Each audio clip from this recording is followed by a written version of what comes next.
Welcome to Fortune Glory, Devlog number 5. In today's stand-up meeting with the world, we'll discuss what we worked on yesterday, what we'll work on today, and a bit about scope in indie games. It's incredibly common for game developers to over-ambitiously add more features to their games. If they're passionate about their game, it's super duper easy coming up with new exciting ideas. Take it from us, we accidentally made a Lunar Shooter with only one full-time dev. Not only did our own design inflate over time, we also had outside influences pushing us to be even bigger. Heck, at one point, we were in discussions with potential investors about turning it into an esport. This is back a few years ago when every investor and their pet dog wanted to jump onto the esports bandwagon. Obviously, that never happened. The issue with going big with scope is it increases risk. If the developer goes too big, it's essentially the equivalent of going all in poker.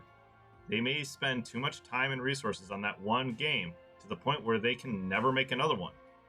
By the way, this is what you find when you search for high-stakes images. Clearly, Fortnite has gone too far. Developers must cherry-pick which features are critical to the game's identity and polish those features to perfection. They cannot keep on tacking on more features just because they seem cool.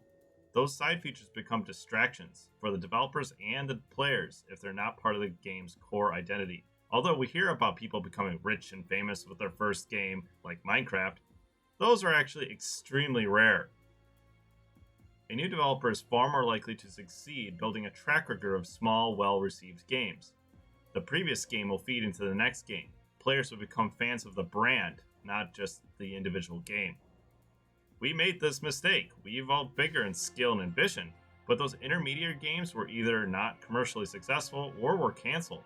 It's simply been too long for us to benefit from our past momentum. This means that Fortune Glory is a scary proposition. Every day I wake up excited to work on the game. But I'm also afraid what will happen in 6 weeks when we enter early access. Will the game go quietly in the night? Or will we begin to attract the community we desire?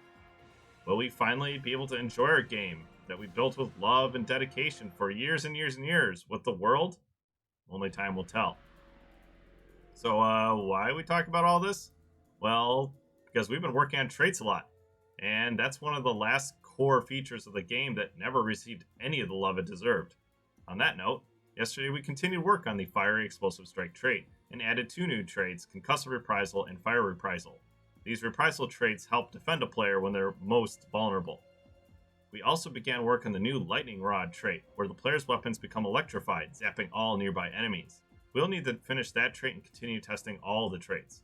Despite all the rapid development, somehow these traits have been working, sometimes the first time, which experience tells me that's a little too good to be true.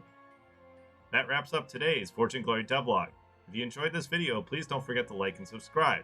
What's the coolest single feature you've enjoyed in a game? Tell us in the comments below. See you in the next video.